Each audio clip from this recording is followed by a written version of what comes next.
Studi kasus, di Min 2 Bantul belum memiliki guru penggerak dalam bidang pendidikan agama Islam. Guru hanya mengembangkan kurikulum merdeka, hanya berpedoman kepada e-book. Sehingga kurangnya dukungan dari pihak Kementerian Agama untuk melakukan pelatihan khusus bagi guru. Latar belakang. Pembelajaran dan asesmen merupakan satu kesatuan yang sebaiknya tidak dipisahkan. Pendidik dan peserta didik perlu memahami kompetensi yang dituju sehingga proses pembelajaran diupayakan untuk mencapai kompetensi tersebut. Tujuan pembelajaran disusun dari capaian pembelajaran dengan mempertimbangkan kekhasan dan karakteristik suatu pendidikan. Oleh sebab itu, pendidik perlu merancang asesmen yang dilaksanakan pada awal pembelajaran, saat pembelajaran, dan akhir pembelajaran. Kaitan pembelajaran dengan asesmen. Pembelajaran merupakan proses membelajarkan peserta didik melalui penataan lingkungan dan penyediaan materi, metode, media, dan bahan ajar guna mendukung pemahaman peserta didik tentang apa yang akan mereka pelajari. Interaksi yang baik akan mendukung proses belajar menjadi lebih menyenangkan. Jika begitu, maka proses guru untuk menyampaikan pembelajaran menjadi lebih kondusif dan berjalan lancar. Sedangkan asesmen berfungsi sebagai pemberi informasi atas keberhasilan anak setelah mengikuti serangkaian kegiatan pembelajaran, sekaligus sebagai dasar untuk merancang pembelajaran berikutnya. Asesmen dilaksanakan pada awal dan akhir pembelajaran. Yang selanjutnya yaitu urgensi pendekatan berbasis kompetensi. Kompetensi adalah karakteristik dasar individu yang memiliki hubungan kausal atau sebagai sebab akibat dengan kriteria yang dijadikan acuan, efektif atau berkinerja prima atau superior di tempat kerja atau situasi tertentu. Kompetensi guru ini sangat penting dalam hubungan pembelajaran berdasarkan kegiatan dan hasil belajar peserta didik.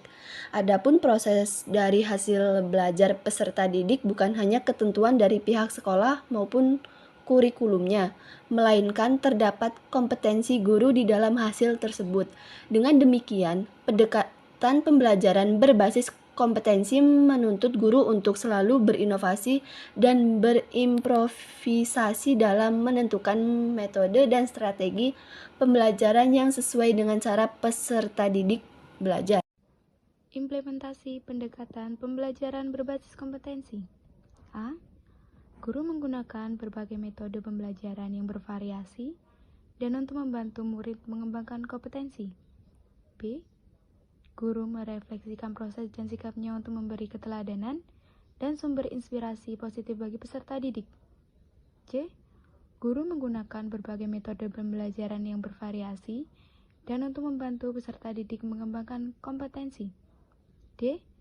Guru merefleksikan proses dan sikapnya untuk memberi keteladanan dan sumber inspirasi positif bagi peserta didik. E. Guru merujuk pada profil pelajar Pancasila dalam memberikan umpan balik. Yang selanjutnya yaitu model pembelajaran berbasis kompetensi. A. Model pembelajaran kontekstual. Pembelajaran kontekstual adalah pembelajaran yang dimulai dengan sajian atau tanya jawab lisan, ramah, terbuka, dan negosiasi yang terkait dengan dunia nyata kehidupan peserta didik atau daily life modeling, sehingga akan terasa manfaat dari materi yang akan disajikan, motivasi belajar muncul, dunia pemikiran peserta didik menjadi konkret, dan suasana menjadi kondusif, nyaman, dan menyenangkan. B. Model pembelajaran kooperatif. Model pembelajaran kooperatif melatih keterampilan peserta didik untuk bertanggung jawab ketika sedang mengikuti pembelajaran di kelas. Dengan kata lain, peserta didik akan berkembang menjadi seorang yang memiliki keterampilan hidup dan memiliki ketergantungan positif untuk mencapai tujuan hidup yang baik. C. Model pembelajaran tuntas. Model pembelajaran tuntas adalah suatu model pengajaran yang terstruktur yang bertujuan untuk memberikan adaptasi kepada peserta didik yang membentuk kelompok belajar. Implementasi asesmen yang adil. Berikut beberapa implementasi asesmen yang disusun secara adil, proporsional, valid, dan dapat dipercaya yang dapat diterapkan guru kepada peserta didik. A. Guru menyediakan waktu dan durasi yang cukup agar asesmen menjadi sebuah proses pembelajaran dan bukan hanya untuk kepentingan menguji. B. Guru menentukan kriteria sukses dan menyampaikan pada murid sehingga mereka memahami ekspektasi yang perlu dicapai. C. Guru menyediakan waktu dan durasi yang cukup agar asesmen menjadi sebuah proses pembelajaran dan bukan hanya untuk kepentingan menguji. D. Guru menentukan kriteria sukses dan menyampaikan pada peserta didik sehingga mereka memahami ekspektasi yang perlu dicapai. E. Guru berkolaborasi dalam merancang asesmen sehingga dapat menggunakan kriteria yang serupa dan sesuai dengan tujuan asesmen. Yang terakhir ada guru menggunakan hasil asesmen untuk menentukan tindak lanjut pembelajaran. Kesimpulan dari prinsip pembelajaran dan prinsip asesmen yang kami bahas adalah, pada dasarnya, pembelajaran dan asesmen adalah dua hal yang saling berkaitan dan tidak dapat dipisahkan.